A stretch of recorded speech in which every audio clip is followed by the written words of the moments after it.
Assalamu alaikum warahmatullahi ta'ala barakatuhu. Barkanmu da sake saduwa a cikin wannan shiri mai suna Gido ga mabudin wahala, Allah tsare mu da wahala. A cikin wannan channel namu mai suna Gido ga mabudin wahala, muna gabatar muku da shirye-shirye kala daban-daban wadda suka shafi harkokin damfara, labaru yadda ake damfara mutane saboda mu hankaltar da mutane, mu nuna musu hanyoyi yadda jama'a suke damfaran jama'a da dama saboda in Allah ya taimaka wasu su gudu daga tambayoyin damfara.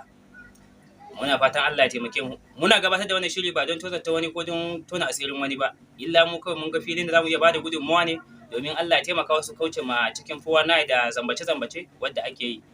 Duk da haka ma mun duk da muna ci gaba da gudunmawa, wasu suna ci gaba da faruwa tunda har yanzu muna da sabbin labarai wadda kwanan nan suka ci gaba da faruwa ma. A cikin wannan shiri namu na yau za mu karkata kaɗan, za mu fada birnin Gombe. Wata rana wani bawan Allah Bafulatani yana harkan kiwon shanu, mutum ne yana da kuɗi ba wai bai da shi ba.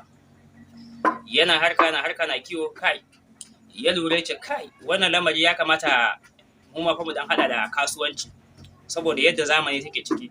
Ya za a yi sai aka ce to abin da ya kamata a yi shine tunda Allah ya sa kai ka taba ilimin boko, ka zo ka kama sai da maganin shanu mana. Aka ce wallahi in ya kama kan zai yi basira saboda tun shanu suna kana ma shi yake musu huji, shi yake musu komi. Shikenan aka yi tuya. Aka zo aka nemi shago a cikin kasuwan Zailani, aka yi gyare-gyare, aka gama komai. Da ya nemi shago a kasuwa ya gama gyara komai, ya hada kudi ƙarya da gaskiya, ya sai da shanu, ya sai da garkunan shanu. Aka ce to yanzu abin da za a yi shine a je odar magani mai yawa na gaske. A babu koda na miliyan 2 ko miliyan 3, ai za ka dan fara da shi. Ya ce ba damuwa.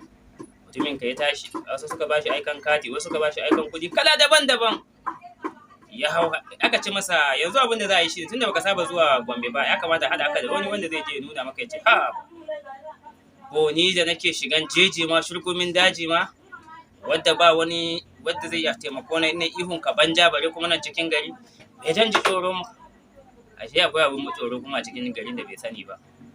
Yana zuwa ya hau mota, ya shiga filiya, daga filiya sai ya isa Gombe. Ya isa Gombe, ya za a yi sai aka zo jab cross, babban cross na Gombe wanda higarata da cross, sai aka sauke shi. Da aka sauke shi dama an bashi number wayan shagon da ake sai da maganin shanu mai sosai da kuma kudin katin aika da aka bashi, sai daga waya ya kira, ya tambaya ce ni kan ta ina ne shagon nan yake. Suka ce mana to ka hauro daga wannan kana wani seti, ya faɗi seti. Suka ce to ka hama ka ci gaba da haurawa, bai kaman za ka yi sabon kasuwa sai ka kira, za mu faɗa maka wannan babban store. Za ka ganta tana rufe ma da gilas zalla. Ya ce to shikenan. Ya fara tafiya, yana tafiya. To a wancan lokacin a ɗan irin matsalolin Boko Haram a jihar Gombe da komai.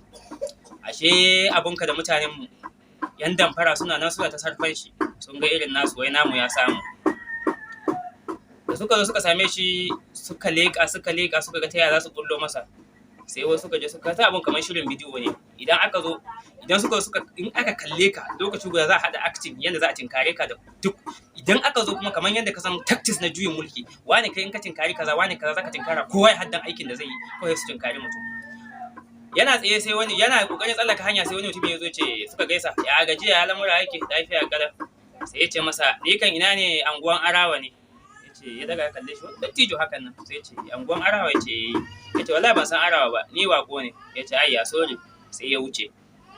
Da ya wuce minti kaɗan, sai wasu mutane suna da coat hakan nan da wani takarda haka a hannunsu kamar madadin abin nan. In ka gansu dai kawai shigan da suka ya nuna cewa wasu lauyoyi ne ko wasu ma'aikata, sun kai su 6. Karab suna zuwa sai suka kewaye shi. Suka ce masa yawa mun kama shi, sai suka fidda ankwa za su sa masa a hannunsa.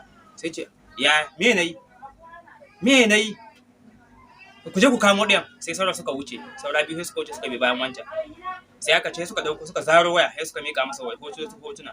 Shi ma ga kaman hotonsa kaman ba hotonsa ba. Ce wannan hoto yanzu nan mu yan CID ne, ga takardun aikin mu an aiko man daga Maiduguri akan cewa akwai wasu yan Boko Haram guda 3 da suka shigo garin nan za su tada bamai, kuma a cikin su an ce nan suka sauka.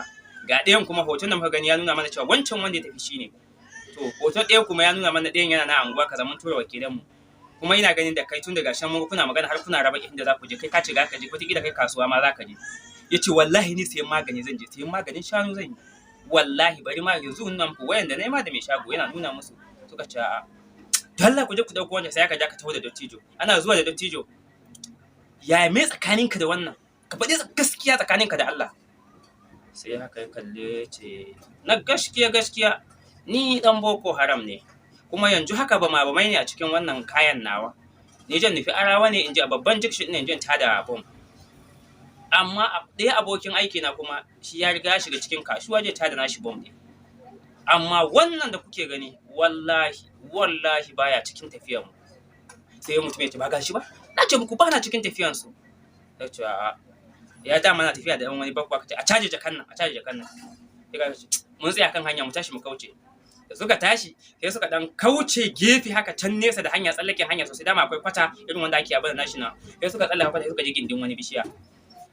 Abunka da harkan damfara da fuwa nai, yace wallahi tunda suna tsallaka wannan kwata yanda ka san an rufe shi an binne shi, ya dauke kawai. Abinda muke tunani shine sun fesa masa wata kokin ko wata guba wanda zai dauke hankalinsa da komai, daga nan bai san a ina yake ba, hayyacinsa ya fita. Fitan hayyacin ma ba irin na wai asiri ba, a'a na guba. Tunda bayan ya farfado dai idonsa ya bude hakan nan, ido a sama, sai ga mutane suna tsaye a kansa, ana malam. Sai tashi ya zauna, ta sake shi kenan. Ya manta ma tukunna a ina ya tsinci kansa, ya dawo ma a lahira yake. Ya kalle su ya ga ba su zubin mala'iku ba dai. Sai ce me yake faruwa, suka ce masa kai muke tambaya me yake faruwa, mun ganka dai kana kwance a nan. Sai yayi tunani can sai memories ta fara kawo masa labarin cewa ashe ya zo Gombe ne sayan kaya. Yace da yayi haka sai ya ji ba kudin sa, yayi haka ba kudin aika, ya sake haka. Yace hatta zobbensa na naira 20,000 har an cire takalmansa na kafansa wanda ba su ci naira 7,000 ba, an cire takalma. An masa ta tas, mutane sun kewaye shi ne kawai sun karbe abin nan nashi gaba daya. To inda nake faɗa muku inda muhallu shahidi yake, babban abu in zaka shiga wani waje ko ma ina zaka shiga, ka dage da addu'a. In zaka shiga wani waje ba ma da kuɗi ba, ko kai kanka ne ma ka dage da addu'a yadda Allah zai kaucar da kai daga irin sharhe-sharhen wannan mutane. To na biyu kuma shine fa'idan sanarwa irin wannan da nake faɗa muku. Bayan kwana kaɗan sai akwai wani abokin mu wanda shi da wanke nan, shi ma ya shiga Gombe, an so a yi masa haka. Da wasu suka zo suka tsaya, dan wanne ya tsaya ne ya ce kai ka zo. Yana kallon sai ce wallahi zan muku ihun barawo. Sai suka ce wannan dan iska ne, sai suka watsa suka bar shi. To kaga wannan ba don ya san da wancan labari ba, shi ma da irin wannan hakan ta faru da shi. A nan nake jan hankalin mutane, dan Allah dan Annabi, duk abubuwan da za a yi na harkan kuɗi, babban abun a sa addu'a. Sannan kuma in ka san kuɗi mai yawa a jikinka yake, in so samu ne ka sa a akawun naka, tunda da kuɗi na akawun dai ba za su gan kuɗin ba, tudun kuɗin ko kuma su ga alamun sa yadda za su cire kuɗin nan. Sannan na biyu, ku karka ji kyashin saka kuɗi a akawun, matuƙa dai ba wai abin da zaka je ka saya shanu ne ko wani abu wanda ba a transfer a kansa ba. Sannan na biyu kuma, in so samu ne ku tafi ku biyu, don duk lokacin da ɓarawo ko ɗan damfara ya zo, kowa da ƙarfin ƙwaƙwalwarsa da kuma ƙarfin dabaransa. Da zaran cewa sun zo sun tinkari, dan Allah taimaka, in kai ka ɓata basiran ka ya ɓata, za a iya samun shi wannan din basiransa bai ɓata ba. To Gidoga mabudin wahala, Allah tsare mu da wahala. Anan za mu takaita wannan abin din, a ci gaba da mana subscribe da follow. Dan Allah, channel namu yana nan a YouTube da suna Gidoga mabudin wahala. Duk wanda shiga YouTube ya sace Gidoga mabudin wahala zai ga channel namu, ya mana liking da follow, sannan ya mana liking da subscribe. Sannan kuma idan a Facebook ne, nan ma muna da Gidoga mabudin wahala TV, nan ma muna so da Allah ya taimaka ya yi following namu, sannan kuma ya yi share. Sannan na biyu, akwai kuma abin nan account nawa mai suna Adela Jibutu, ina dora wannan shot din labari. In kaga shot din labari dan gajere, to asalin labarin yana nan a can Gidoga mabudin wahala, can labarin suke. Kuma za mu ci gaba da kawo muku shirye-shirye da dama. Thank you, mun gode.